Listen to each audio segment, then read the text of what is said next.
आता उद्धव ठाकरे पोहोचत आहेत त्यांच्या शिवतीर्थ या निवासस्थानी। त्यांची गाडी या ठिकाणी येऊन पोहोचलेली आहे। याची ही थेट दृश्य सध्या आपण पाहतोय।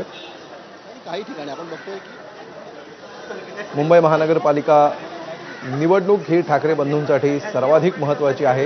राज्यातील इतरही अनेक महानगरपालिकांमध्ये ठाकरे बंधू एकत्रित लढतायत। मात्र बीएमसी हा ठाकरे बंधूंच्या विशेष लक्षवेधी मुद्दा असल्याचं आपण बघतो आहोत आणि त्याच अनुषंगाने वचननामा प्रकाशित होणार आहे। आदित्य ठाकरे सध्या पोहोचलेले आहेत। आदित्य ठाकरे सध्या राज ठाकरेंच्या निवासस्थानी दाखल झाल्याचं दिसतं आहे आणि ते सध्या वार्तालाप करतायत मनसेच्या नेत्यांसोबत।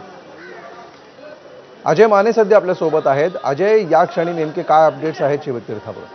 आपण जर पाहिलं तर नुकतेच उद्धव ठाकरे आणि आदित्य ठाकरे हे राज ठाकरे यांचं शिवतीर्थ निवासस्थान या ठिकाणी पोहोचलेले आपल्याला पाहायला मिळत आहेत। काल या आधीच आदित्य ठाकरे यांनी राज ठाकरे यांची भेट घेतलेली। सगळ्यात महत्त्वाची मुंबई महानगरपालिकेच्या निवडणुकीच्या अनुषंगाने किंवा महानगरपालिकेच्या निवडणुकीच्या अनुषंगाने उमेदवारी अर्ज आणि त्याची स्क्रुटिनी झालेली आहे। आता मुद्दा असणार आहे तो म्हणजे प्रचारांचा धुरळा आणि जाहीरनामा। जाहीरनाम्यात नेमकं मांडायचं काय आणि संयुक्तिकरित्या कुठल्या मुद्द्यांवर ही निवडणूक लढायची, या सगळ्या अनुषंगाने जे ते चर्चा करण्यासाठी जे ते उद्धव ठाकरे आणि आदित्य ठाकरे थेट मनसे अध्यक्ष राज ठाकरे यांच्या निवासाने आलेले आपल्याला पाहायला मिळतात। या आधी जाहीरनाम्याची जबाबदारी जी आहे ती मनसेकडून मुंबई शहर अध्यक्ष संदीप देशपांडे तर ठाकरेंच्या शिवसेनेकडून शिवसेनेचे सचिव साईनाथ दुर्गे यांच्याकडे देण्यात आली होती।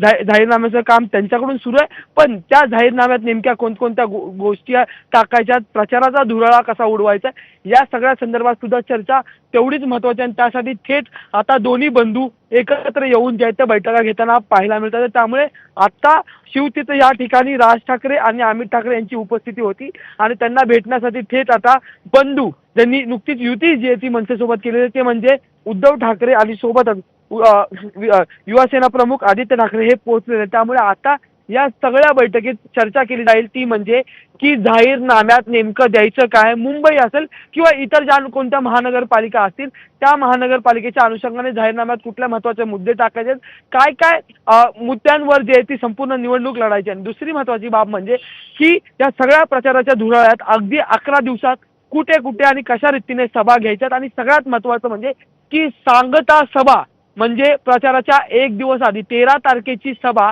कुठे घ्यायची आणि कशी घ्यायची याची सुद्धा चर्चा जी ती आज केली जाईल। त्यामुळे प्रचाराची रणनीती हा एक महत्त्वाचा मुद्दा असेल।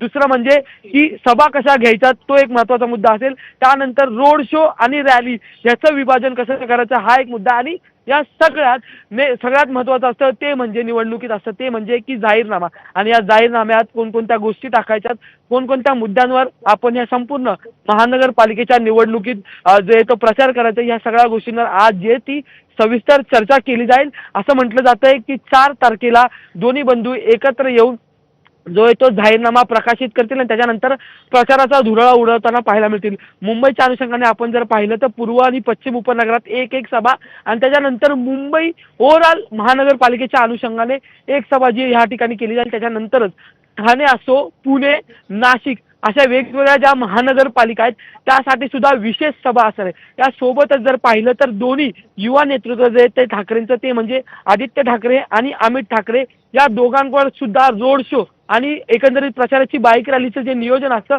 त्याच्या सभेचं नियोजन सुद्धा या दोघांवर असेल। त्यामुळे रोड शो वेगळा असेल, तसेच एकत्र सभा असताना सुद्धा दोन्ही बंधू वेगवेगळ्या भूमिकेत प्रचार करताना सुद्धा पाहायला मिळतील। त्यामुळे सगळ्याच महानगरपालिकेपर्यंत पोहोचणं आणि या महानगरपालिकेत आपलं एकंदरीत युतीचं घोषवाक्य सर्वांपर्यंत पोहोचवणं हा सगळ्या मुद्द्यावर जे ते आज चर्चा केली जाईल। त्याच्यानंतर मग जाहीरनाम्याचं फायनल केलं जाईल आणि त्यानंतर 4 तारखेला जाहीरनामा प्रसारित होण्याची शक्यता जी आहे ती वर्तवली जाते। त्यामुळे आज नेमकं जाहीरनाम्यात कोणकोणत्या गोष्टी टाकल्या जातील हा एक महत्त्वाचा मुद्दा असेल। त्यानंतर 11 दिवसात सभेचा धुरळा, 11 दिवसात प्रचार सभा, 11 दिवसात रॅली आणि तो कसा करायचा त्यावर सुद्धा सविस्तर चर्चा केली जाईल। आणि यंदा आणखी एक महत्त्वाचं म्हणजे की मागच्या अनेक वर्षांपासूनच्या राजकारणात दोन्ही ठाकरे बंधू जे ते आपल्या भूमिका मांडताना पाहायला मिळत होते, पण यावेळेस नेतृत्वाची जबाबदारी जी आहे ती युवा नेतृत्वाला देण्यात आली। त्यामुळे अमित ठाकरे काय नेमका खल या बैठकीत होतो हे बघणं महत्त्वाचं असेल। धन्यवाद अजय तूर्त या सविस्तर माहितीबद्दल।